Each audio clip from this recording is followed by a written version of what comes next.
Santiago de Cali, hoy miércoles 25 de abril, siendo las 2:35 de la tarde, se encuentra presentes en las instalaciones de la Sala de Audiencias de la Personería Municipal de Santiago de Cali para dar continuidad a la audiencia programada dentro del expediente 314-2017, el personero delegado Roberto Pérez Murillo, quien preside la audiencia, contra Silvio Fernando López Ferro. Juan Camilo Muñoz es suscrito en calidad de secretario de la misma. Le informo al despacho que se encuentra presente el doctor Gerardo Mendoza Castrillón, en calidad de apoderado del investigado Silvio Fernando López Ferro,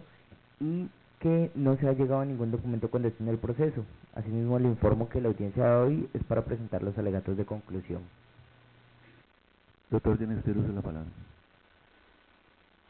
Muy buenas tardes, gracias, doctor Roberto Pérez. También un saludo especial al doctor Juan Camilo. Y atendiendo la concesión de la palabra que me hace el despacho, procedo entonces a presentar alegatos conclusivos dentro del expediente 314-2017, siendo investigado el doctor Silvio Fernando López Ferro. Al respecto, quiero exponer los argumentos que sustentan estos alegatos de la siguiente manera. La estructura medular del proceso disciplinario estriba en 3 elementos a saber. Lo primero, que la conducta sea típica, lo que está soportado en el artículo 29 de la Constitución Política y el artículo 4 de la Ley 734 de 2002, que sea antijurídica o sustancialmente ilícita, artículo 5 de la Ley 734 de 2002, y culpable, artículo 13 de la Ley 734 de 2002. Debiendo lo anterior, estar soportado en pruebas debidamente allegadas al proceso para alcanzar los niveles de certeza y proceder a tomar las decisiones de rigor. En materia de tipicidad, debe apreciarse que frente al cargo único imputado, visible a folio 146 del expediente, se le reprocha a mi defendido el incumplimiento en la publicación en el sistema electrónico para la contratación pública SECOP, contratos vigencia 2016 número 4162.0.26.1, 036, 037, 043, 119 y 614. Conjuntamente con lo anterior y de acuerdo con la documentación allegada por la defensa,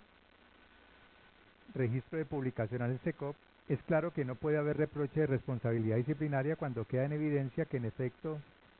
las publicaciones efectivamente se hicieron en la página del SECOP. Ahora bien, el desempeño de mi defendido como titular de la Secretaría del Deporte y Recreación implica el tener a su cargo la responsabilidad de todos los grupos de trabajo de la dependencia, lo que le significa una carga de trabajo significativa, adicional a la de ser garante de la política pública del deporte y la recreación en Santiago de Cali con fundamento en la gobernanza. De tal manera que le es físicamente imposible revisar y estar en la minucia de todo el volumen de trabajo, y para ello contrató a una persona para que se encargara de la publicación de los contratos en el SECOP. Téngase en cuenta que conforme a la Ley 909 de 2004, el secretario de la Secretaría del Deporte y Recreación pertenece al nivel directivo, correspondiéndole el diseño de las políticas públicas como función principal en la estructura administrativa. Por otro lado, en el supuesto de que existiera conducta disciplinaria, el operador administrativo debe verificar el aspecto funcional de quienes intervienen en el proceso de elaboración de la actuación para determinar responsabilidades disciplinarias sobre quien tenía la obligación de analizar, revisar y ejecutar la acción. A tono con la tesis planteada, el doctor Pedro Alfonso Hernández, en su trabajo La ilicitud sustancial es una categoría autónoma en el régimen disciplinario, expuso al respecto, abro comillas: el empleo público está considerado como el núcleo básico de la estructura de la función pública y tiene como finalidad el cumplimiento de los fines del Estado y los planes de desarrollo. Como núcleo básico de la estructura administrativa del Estado, las funciones del Estado se distribuyen por niveles, nacional y territorial, luego por sectores y por entidades. Al interior de estas, por dependencias y, finalmente, las funciones por dependencia se asignan o distribuyen a través de empleos públicos. Por ello, la máxima del artículo 122 de la Constitución, según la cual no habrá empleo público que no tenga funciones detalladas en ley o reglamento. Desde esa óptica, en el modelo las funciones por cargo se expresan la desagregación de las funciones públicas, delimitan el ámbito de la actuación de los servidores públicos y constituyen el referente constitucional para determinar la responsabilidad disciplinaria de los servidores públicos. Constitución Política, artículo 6º, cierro comillas. En principio, debe quedar claro que dentro del funcionamiento de la Secretaría ha sido la propia oficina la que ha recurrido a un acuerdo interno de competencias para hacer más funcional y eficiente la operatividad del despacho a cargo de mi procurado. Dadas las anteriores circunstancias, habrá de recurrirse a la concepción funcionalista de asignación y desempeño de los roles para solucionar el punto de la responsabilidad por el hecho de insistir el operador disciplinario en la existencia de conducta reprochable. Se tiene entonces que la imputación define como destinatario a la persona a quien el suceso pertenece, es decir, a la persona que le corresponde el rol de actuar. En este caso, quien tenía la responsabilidad de publicar los contratos en el SECOP era la persona contratada para ello. Precisamente, una de las instituciones dogmáticas por medio de las cuales se regula el criterio funcional de los roles se basa en el llamado principio de confianza, fundado en que, a pesar de la experiencia de que otras personas cometen errores, se autoriza a confiar en su comportamiento correcto y en su idoneidad para el desempeño de las funciones asignadas. Sin este principio, no sería posible la división eficaz del trabajo en diferentes funciones, como por ejemplo en equipos administrativos dentro del desempeño de la función pública, también en equipos quirúrgicos, fábricas, servicios y mantenimiento de instalaciones, etc., porque es cierto que si cada uno debiera controlar la actividad en su conjunto, resultaría imposible la actividad propia, como imposible resultaría que una entidad pueda funcionar dinámicamente sin que se asignen roles específicos para la ejecución de tareas igualmente específicas. Por lo tanto, en cada caso, la afectación del deber que se suscite es exclusivamente de quien asume su papel y su misión institucional. Si se observa la organización funcional de la Secretaría del Deporte, nos encontramos con que el contratista era la persona que dentro de su rol en el grupo tenía la función específica y en ella se depositó la confianza para efectuar dicha tarea. Vale la pena precisar que aquellos tipos en los que el autor se encuentra en una posición especial y las tareas propias de esta posición las atiende otra persona sin que llegue a situarse en la posición, este otro, cuando faltan reglas especiales según los principios generales, no puede lesionar los deberes vinculados a la posición, al menos no en concepto de autor. En primer lugar, al que se le delegó la tarea de evitar la realización del tipo en lugar del titular de la posición, debe responder como autor,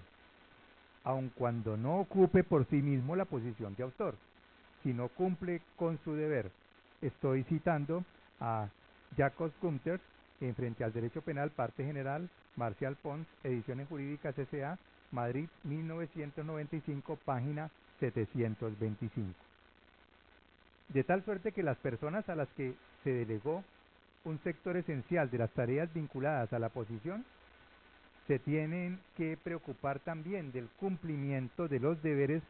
jurídicos vinculados a la posición, aun cuando en relación con estos no haya tenido una delegación, en cuyo caso se transmiten igualmente las posiciones de garante y por efecto de la delegación de las funciones. En consecuencia, la solución dogmática que se propone apunta fundamentalmente a asignar responsabilidades de todo orden sobre quienes han recibido la delegación para la ejecución de ciertas funciones. En este caso especial, los responsables de elaborar el proyecto y subir la información al SECOP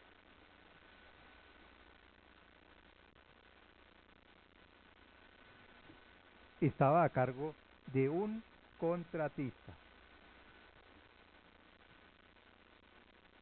En ese sentido, la Procuraduría General de la Nación sostuvo en uno de sus pronunciamientos, comillas, En materia administrativa, funciona el principio o división del trabajo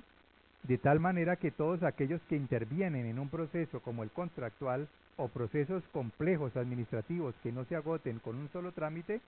son responsables de los que en ese rol les exigen. Es absurdo extender toda la responsabilidad a quien está en cabeza de la institución y por sí mismo debe cumplir con un sinnúmero de funciones. Eso lo dice la Procuraduría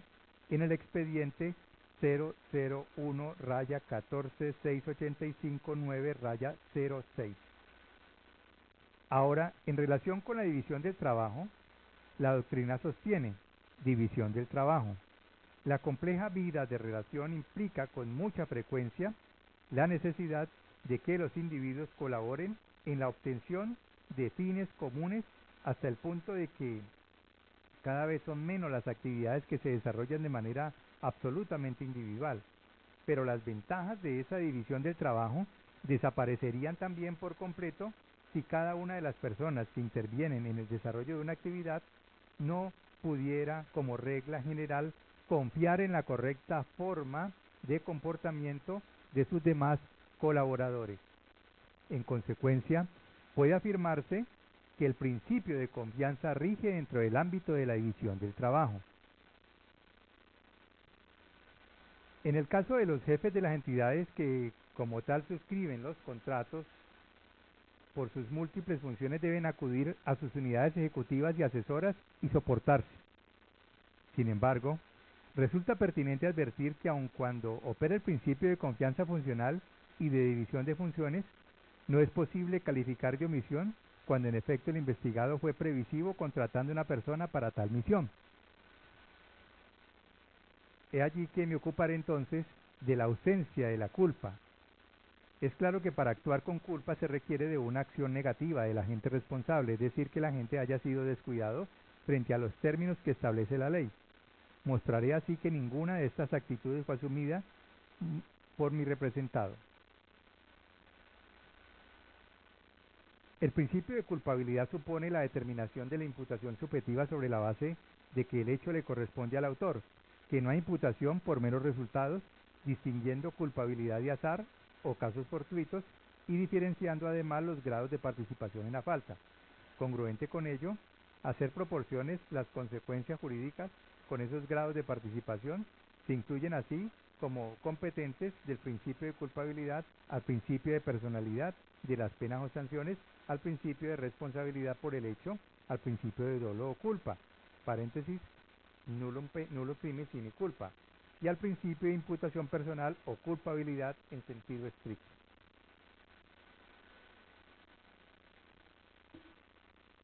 Bacigalup entiende que como consecuencia del respeto al principio de culpabilidad, serán incompatibles el versare in re illicita, la fundamentación o agravación de la pena por mero resultado, responsabilidad objetiva y delitos cualificados por el resultado. La negación de la relevancia al error de tipo, al de prohibición y al error sobre la punibilidad, la aplicación de penas a quienes no hayan podido comprender las exigencias del derecho o comportarse de acuerdo con ellas y a quienes hayan obrado bajo condiciones en que la ley no exige su cumplimiento. El principio de culpabilidad determina las siguientes consecuencias. Primero, no es admisible la responsabilidad por el mero resultado, responsabilidad objetiva, sin que medie dolo o imprudencia. 2. Se debe reconocer el error sobre los hechos y al menos sobre la antijuridicidad. Y 3. Solo puede ser responsable quien tenga las condiciones espirituales para cumplir con el derecho. En el momento de la individualización de la pena, el principio de culpabilidad tiene dos consecuencias. En este caso hablo de la sanción. La pena o sanción debe ser proporcionada a la gravedad de la culpabilidad y 2. Las necesidades de prevención especial o general no pueden justificar una pena o sanción que supere la gravedad de la culpabilidad. En efecto, el concepto de culpabilidad comprende todos aquellos presupuestos que en un ordenamiento jurídico dado son indispensables para formular a la gente la imputación subjetiva, mientras que el material busca desentrañar el contenido de esa imputación y el porqué de la misma, De esta manera, a la luz de la discusión actual no basta con decir que la culpabilidad es un juicio de reproche, sino que es indispensable indagar por los presupuestos de contenido de los cuales depende esa reprochabilidad. En efecto, en primer lugar, se entiende la culpabilidad como el poder actuar de otra manera, por lo cual el contenido de esa categoría se basa en el poder en lugar de ello, de donde se infiere que la culpabilidad fundamenta el reproche personal contra el autor que no ha omitido la acción antijurídica, aunque podía hacerlo, como alguna vez dijera la jurisprudencia alemana. Sin la razón de ser de la falta administrativa, es la administración de unos deberes para que se configure violación por su incumplimiento. El servidor público infractor solo puede ser sancionado si ha procedido dolosa o culposamente, pues el principio de la culpabilidad tiene aplicación no solo para las conductas de carácter delictivo, sino también en las demás expresiones del derecho sancionatorio, como en el presente procedimiento, por lo cual los principios constitucionales del derecho sancionatorio se aplican mutatis mutandis en este campo, pues la particular consagración de garantías sustanciales y procesales a favor de la persona investigada se realiza en aras del respeto de los derechos fundamentales del individuo en comento y para controlar la potestad sancionadora del Estado. En el campo de la actividad de la administración pública, la potestad sancionadora implica el ejercicio de un gran poder que conduce a frecuentes abusos. En mi concepto, esa potestad no es el producto del imperio del Estado, como quiera que el poder es producto del derecho. No debe olvidarse que en el Estado de Derecho, toda actividad de la administración debe estar dentro del campo de la legalidad, por lo que todo derecho sancionador exige cumplir con el principio de tipicidad, estar presente el favor subjetivo y la modalidad de culpa tiene que estar autorizada, pues no puede haber responsabilidad objetiva, agrega la Corte Constitucional en sentencia C-530 de 2003. Como quiera que para que el sujeto disciplinario lleve sobre sus hombros la carga de la responsabilidad disciplinaria, tuvo que haber realizado una acción positiva o negativa ejecutada con culpa o deseo. Eso significa que la gente realice la acción positiva con voluntad de ejecutarla, es decir, que en este caso el agente haya querido omitir la publicación en el SECOP. En ese orden de ideas, entendemos que la falta calificada por este despacho lleva implícito un juicio de culpabilidad que termina por desvirtuarse a partir del material probatorio y evidencia física contenidos en el plenario. A las acciones diligentes frente al cumplimiento de sus obligaciones en relación con estos temas contractuales, mi representado siempre remitió a los contratistas y o funcionarios encargados de la responsabilidad asignada, lo cual lo hace diligente. Por último, si luego de los argumentos defensivos el despacho insiste en el reproche disciplinario, téngase en cuenta que desde la perspectiva de la Procuraduría General de la Nación, la conducta de mi procurado está desprovista de ilicitud sustancial, de acuerdo con los lineamientos de orden legal que en reciente doctrina profirió en su momento el doctor Alejandro Ordóñez Maldonado, ex Procurador General de la Nación. Abro comillas. En una sola palabra, aunque el comportamiento se encuadre en un tipo disciplinario, pero se determine que el mismo para nada incidió en la garantía de la función pública y los principios que la gobiernan, deberá concluirse que la conducta está desprovista de ilicitud sustancial. En el orden precedente y desde un referente de justicia, la sustancialidad de la ilicitud se determinará cuando se compruebe que se ha prescindido del deber exigible al disciplinado, en tanto implique el desconocimiento de los principios que rigen la función pública, entendiéndose por tal la antijuridicidad sustancial del comportamiento, cierro comillas. Eso lo dijo el ex procurador Alejandro Ordóñez en el texto citado por la Sala Disciplinaria de la Procuraduría General de la Nación, expediente 161-5447-18 de abril de 2013, procurador delegado ponente, doctor Juan Carlos Novoa Buendía. Bajo estos argumentos solicito respetuosamente la absolución de mi procurado y el consecuente archivo de las presentes diligencias, dado que la presente investigación no reúne el trinomio exigido por la ley para que una conducta activa o omisiva constituya falta disciplinaria,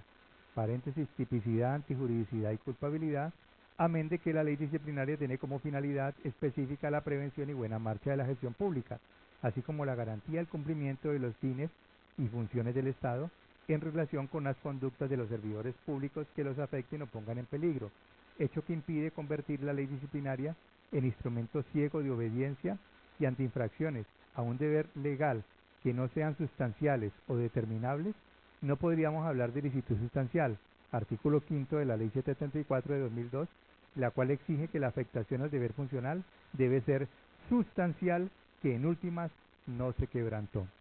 Para finalizar, se itera que al no encuadrarse la falta en los albores de la tipicidad, no habiéndose efectuado el deber funcional y por lo tanto existir ausencia de culpabilidad, no es posible estructurar un reproche donde no hay elementos de juicio para hacerlo. Es todo, señor personero. Antes de finalizar mi intervención, como bien se lo expuse al inicio de la audiencia, quiero presentarle para que obre dentro del material que figura en el plenario este cuadro que hace la relación de los contratos, la evidencia de la publicación y el link exacto del SECOP en el cual consta que los contratos objeto de cuestionamiento fueron debidamente publicados en la Secretaría del Deporte. Le hago entrega formal. Listo, doctor, muchas gracias. Agotada de esta manera las etapas procesales, este despacho fija fecha para audiencia de fallo mañana 26 de abril a las 10:30 de la mañana en esta misma sala. Por ello se suspende y se notifica en estrados la presente decisión, siendo las 3:02 de la tarde.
En constancia se firma por los que intervinieron en la presente diligencia con la salvedad que el desarrollo de la misma se encuentra grabado en medio digital. Se ha notificado por estrados la presente decisión.